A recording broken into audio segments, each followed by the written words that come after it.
आप ये चैनल जरूर सब्सक्राइब कीजिए और बेल आइकन बटन को जरूर दबाएं ताकि इससे भी अच्छी वीडियो आपको आगे जरूर देखने को मिले।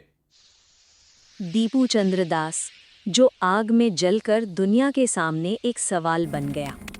बात है 18 दिसंबर 2025 की। कैलेंडर में ये तारीख भी बाकी दिनों जैसी ही थी। सूरज उसी तरह उगा था और लोग भी रोज की तरह आज भी अपने काम पर जा रहे थे। लेकिन किसी को नहीं पता था कि आज का दिन खुद अपने देश पर सवाल खड़े करने पर मजबूर कर देगा। वो देश छोटा था और गरीब था और वहाँ रहने वाले अधिकतर लोगों की मानसिकता ही अलग थी। उसी देश में उनसे अलग समुदाय के लोग भी रहते थे। जैसे कि उसी क्षेत्र में एक घर था जिसमें दीपू चंद्र दास, उसकी पत्नी और उसकी एक छोटी 3 साल की बच्ची रहती थी। वो रोज की तरह आज भी सुबह का नाश्ता करता है और वो कोई नेता नहीं, एक आम इंसान था। वो अपने मन में अपने घर, परिवार और अपनी बच्ची के भविष्य के बारे में सोचता था और वो समाज में अच्छाइयाँ डालने की बातें सोचता रहता था। यही सब बातें वो सोचता रहता था और यही सब सोचते हुए वो आज भी रोज की तरह काम पर जाने लगता है। काम पर जाते हुए वो रोज की तरह हर समुदाय से खुशी से बातें करता था और सभी से मिलकर रहता था। वो रोज की तरह आज भी आम जिंदगी की तरह जा रहा था और उसको कोई अंदाज़ा नहीं था कि आज उसके साथ कोई दुर्घटना होने वाली है।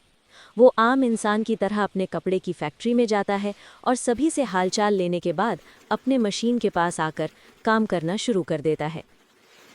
कुछ देर बाद दीपू चंद्र दास की उसी फैक्ट्री में उससे अलग समुदाय के कुछ लोगों से बातें होने लगती हैं और बात बात में वे धर्म को लेकर बात करने लगते हैं। तभी दीपू चंद्र दास ने उनसे कहा कि सभी धर्म बराबर होते हैं और ईश्वर एक ही होता है, बस केवल उनका नाम अलग अलग है। ये बातें सुनकर उस समुदाय के लोगों को अच्छी नहीं लगी और वे उस पर गुस्सा होकर इल्जाम लगाने लगे कि इसने हमारे मजहब की निंदा की है और उसको धमकाने लगे। धमकियां सुनने के बाद दीपू चंद्र दास थोड़ा घबरा जाता है और थोड़ी देर बाद वो वापस काम करने लगता है। कुछ देर बाद उस समुदाय के लोग काफ़ी लोगों के साथ उस फैक्ट्री में आ गए और दीपू चंद्र दास को धमकियां देने लगे। वे लोग दीपू चंद्र दास से कहते हैं कि तूने हमारे मजहब की निंदा की है और उसको मारने की बातें करने लगे। ये सुनकर दीपू चंद्र दास किसी तरह पुलिस को फ़ोन कर देता है।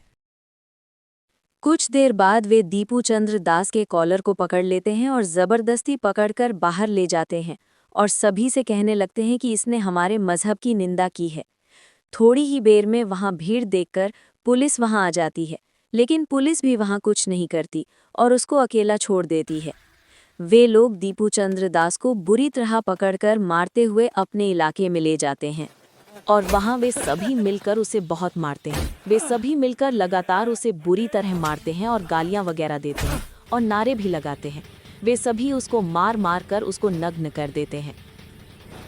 लगातार सभी के मारने के कारण वो अधमरा हो जाता है और वहाँ पर खड़ी इतनी भीड़ में कोई नहीं रोकता, बल्कि सभी उसको मारने की बात कर रहे थे। उसके बाद वे उसको घसीट कर ले जाकर एक पेड़ से बांध देते हैं और क्रूरता दिखाते हुए उसको जलाने लगते हैं। दीपू चंद्र दास तड़प तड़प कर मर जाता है और वहाँ वे सभी उसके जलते हुए मरने पर नारे लगाते हुए जश्न मनाते हैं। वे लोग इतने क्रूर थे कि वहाँ खड़े किसी भी व्यक्ति को दया नहीं आई और सभी उसके मरने का जश्न मना रहे थे। आखिर दीपू चंद्र दास की गलती ही क्या थी? उसने बल्कि समाज में प्रेम और एकता की बात कही और समाज में एकता की बात करना उस समुदाय के लिए गुनाह हो गया और उस गुनाह की इतनी बड़ी सजा। इंसानियत मरने के बाद अगले दिन कुछ लोग दीपू चंद्र दास का पोस्टर लिए प्रदर्शन करते हैं और जस्टिस फॉर दीपू चंद्र दास के नारे लगाते हैं और कुछ लोग रात को कैंडल मार्च निकालते हैं। लेकिन ये सब करने से क्या उसकी जिंदगी वापस आएगी? क्या वो समुदाय में इंसानियत आएगी? दीपू चंद्र दास तो मर गया, लेकिन एक सवाल हमेशा के लिए जिंदा हो गया कि अब समाज में एकता की बात करना भी जुर्म है, तो भविष्य में कभी न कभी हम लोग भी इसी जुर्म में दोषी साबित हो सकते हैं।